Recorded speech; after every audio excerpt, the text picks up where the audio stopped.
This is what Julia does for a living. She helps many successful business owners to get an actual podcast up and running on iTunes, where it's discoverable in the world. Do you want to share like 2 or 3 things that you've helped people to overcome, right? There's always the thing that gets in someone's way when they're doing about this. Can you share a couple of those typical barriers that if somebody's experiencing right now, you're not alone?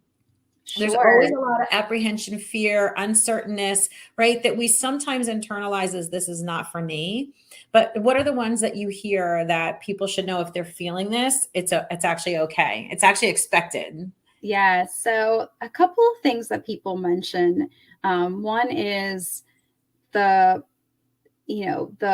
fear. It's almost like that imposter feeling, right? So they know that having a podcast, being a podcaster is going to elevate them into that expert status in their industry, but they're like, I don't quite feel like that expert yet. So I'm feeling a little bit of imposter syndrome. And the thing about it is no one wakes up being an expert, right? Like you become an expert by learning new things, by doing new things, by putting yourself around other people who know more than you, and by actually putting out your podcast and your content in your podcast and inviting guest experts to chat with.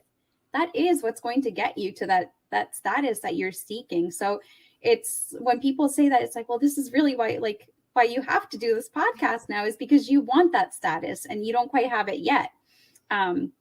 So that's one big thing. Another thing that I get is just kind of the overwhelm of like, oh my gosh, there's all these little pieces. I don't know how I'll be able to keep up with this. What if I put out a few episodes and then I pod fade? So there's a term in the podcast. I love that. I've never heard that term before. Where, people put out, and I think there's even a stat where like people usually put out 7 episodes and then they stop because it just became too much, creating the content, trying to do all the things themselves. And little side note, we do that monthly management too, by the way. I was going to say, yeah, that's the thing I would really want people to know, because that's for real, right? You're running your business. This is, it's easy for you, Julie. You do this all the time. You have the equipment, you have the team, you have the experience. We make things exponentially hard on ourselves by trying to take on all the pieces. If you really want to do this, you really want to go all in and make this successful in your business, hire somebody that knows what they're doing, right, and make it easy on you to be successful. Yeah.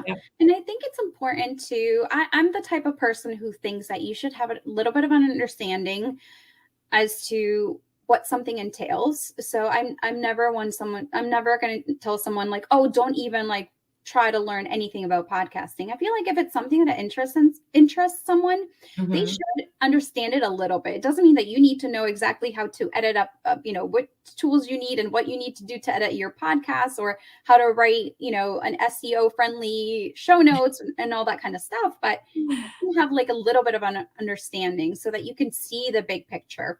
But it does not mean that you need to be the one doing it.